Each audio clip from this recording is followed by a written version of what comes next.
Welcome back to Get Good Gaming, home of the world's most average gamers. My name's Dolapo, and today we'll be taking a look at Splatoon 2 and the primary weapons and how they relate to your control scheme.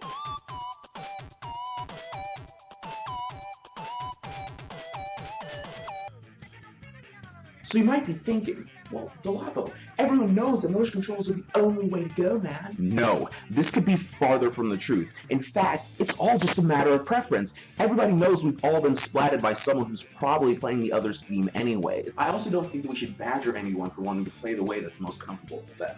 So, preference is preference. What I do believe is that you should get good at the one you're most comfortable with. If you do play with sticks though, I do have two suggestions that might help you up your game.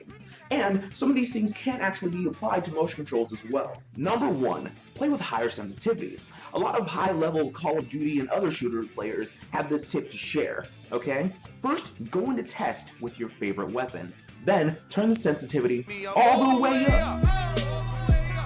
Then, turn it down slowly. That way, you find one that's pretty high, but you can still manage to control. But keep in mind, when you play with higher sensitivities, it means that you'll lose a little bit of accuracy until you get really good with it. But honestly, accuracy in this game is not a huge deal, because the aim assist is so ridiculous. Number two, I would suggest stick extenders. What the hell is a stick extender?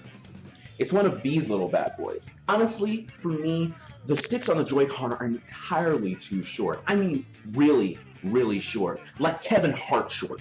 But with the power of physics, stick extenders mean that you can move the same amount of distance in the game without moving your thumb as far.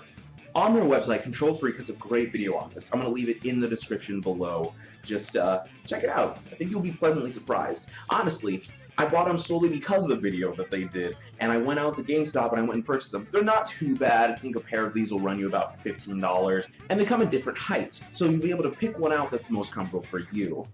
Just know that when you do pick them, the PS4 ones are the ones that fit the Pro Controller. I cannot talk enough about how much these have improved my game. Be it Splatoon 2, Titanfall 2, Call of Duty, doesn't matter. They're a great accessory for any person who loves shooters. With all of this said, it shouldn't be hard to find a control scheme that fits you perfectly. Like a brand new sailor suit.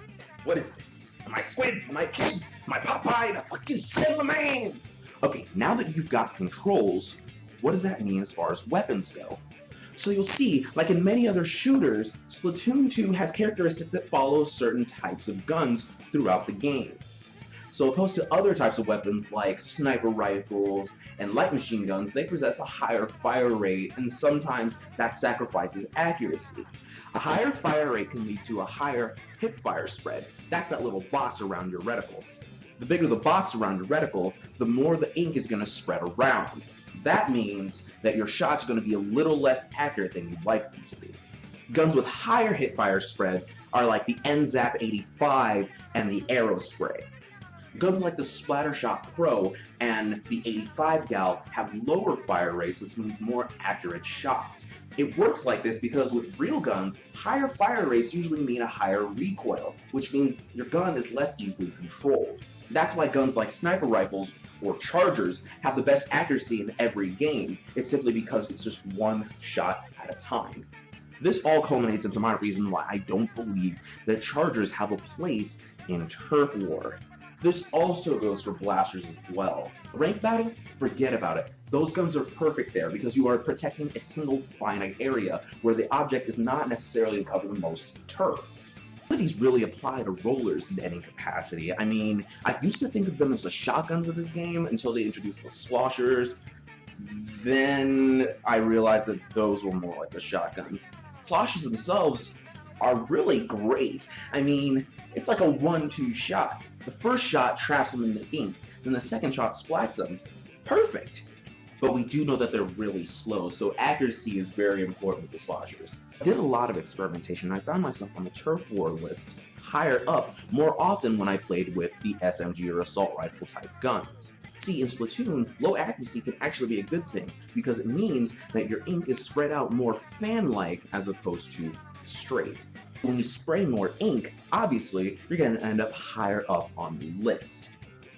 So in theory, that would make the SMG or assault rifle type guns the best for turf war.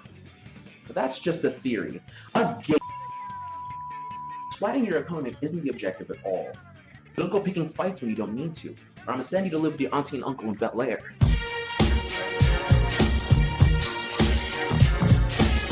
I digress. Different game types require different weapons. Like Splat Zones, it requires a lot of babysitting, which makes chargers and blasters perfect. Chargers work because you're just picking them off one by one and keeping your zones safe. Blasters also work because at the end of their stream, they explode, causing an AoE type effect hitting multiple opponents. Guns that are most appropriate for turf war sometimes find themselves a hindrance in ranked battle. Okay, take the arrow spray for example. I find myself losing a lot more in ranked battle with these because the fighting is so condensed.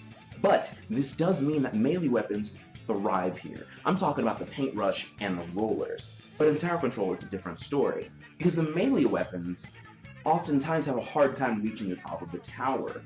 Once again, it's one of those experimentation kind of things. Okay, Rainmaker, I don't know, stay close to the person who has the Rainmaker, because odds have it won't be you.